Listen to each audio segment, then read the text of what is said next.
And we're live. Wasn't sure because I'm in the middle of nowhere.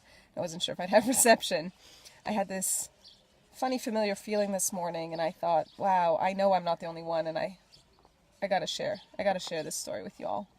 I had that funny feeling, the one where you feel so overwhelmed. Like, oh my god, my head is gonna explode. And you start to lose focus and you forget what you're doing.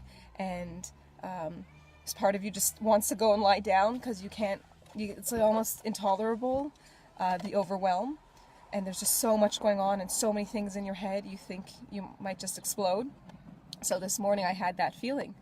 And I noticed that feeling. And I spoke up. I spoke up because more and more I'm noticing this feeling, especially with the summer holidays coming. And it's a feeling of overwhelm, and it's also a feeling of injustice. It's a strong feeling of injustice. It's not fair. Why do I have to feel this way?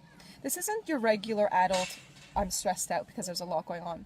This is the overwhelm of the mental load. This is, I have so many things on my plate right now, so many things to remember that I actually can't handle it. I actually can't handle it.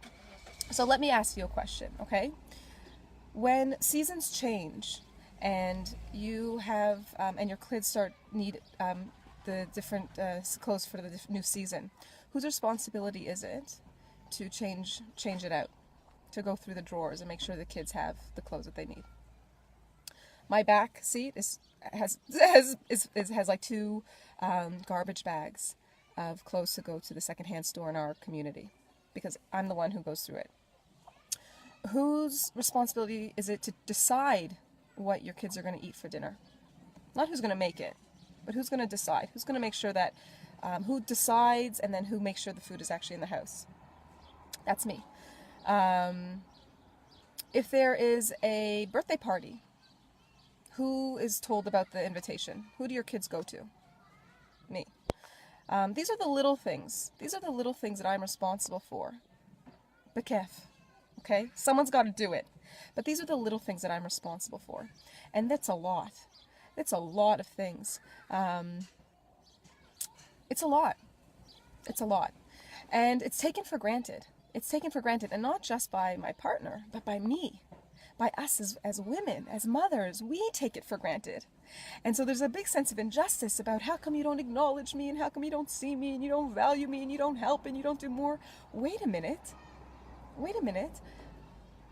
I realize, as I say very often, it starts with me, right? With my kids. If I want my kids to teach my kids how to manage their emotions, well, that starts with me. I need to learn how to manage my emotions. If I want my kids to tolerate their frustration, well, I've got to do that with me first, right? Because I have to model it, and I also have to nurture it. And that's not in the behavioral modeling, but in the nonverbal communication that we have with our kids. Same with my partner in life, my friend.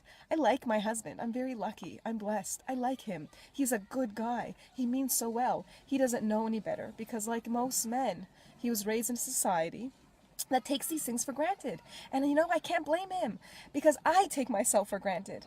And so I step up and I say, listen, it's too much. And this is what I need from you. And this is a boundary. And it starts with me recognizing that in my feeling of overwhelm, that this is just too much. And I don't have to do it.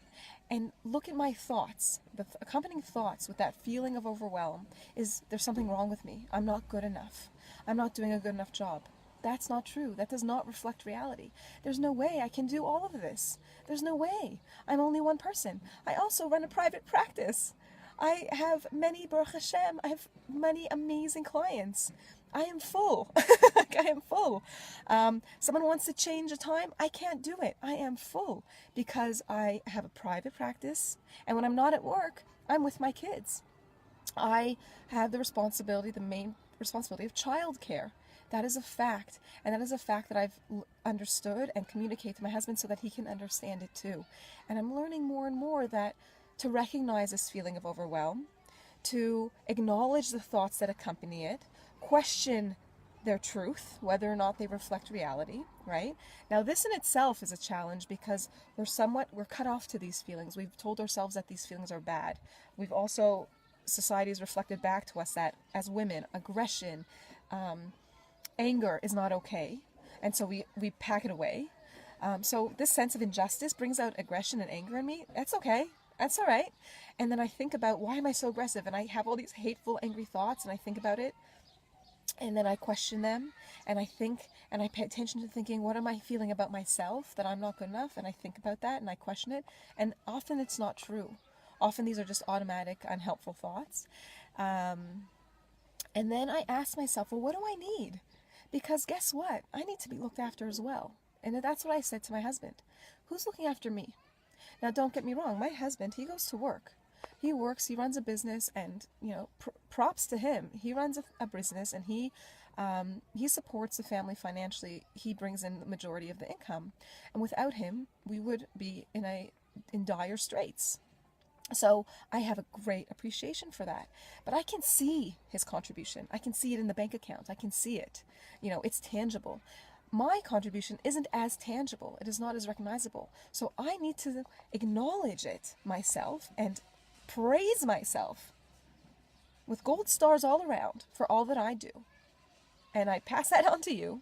And I also need to express that and to bring that to my partner's attention. Look at what I do.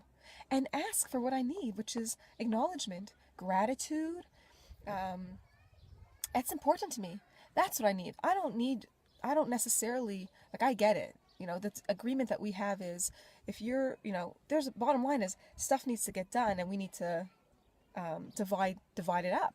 And whoever can do it. It doesn't have to do with gender. But there are things that go above and beyond the basic division of labor that fall into my jurisdiction. And that's okay. But it needs to be acknowledged, and not just by my partner, but by me. I need to acknowledge it, and I need to acknowledge my needs, and I need to express them. Because if I'm not having my needs met, no one is happy. Then this sense of injustice goes unnoticed, and it's like a pot of pasta with the lid sealed on. And you just know that pot of pasta is going to make a horrible mess of your stovetop. And you're only going to say to yourself, why don't I just take the lid off? So I encourage you all to take the lid off, pay attention, and ask for what you need. And praise yourself, girl. You're doing great. Have a great weekend. Bye for now.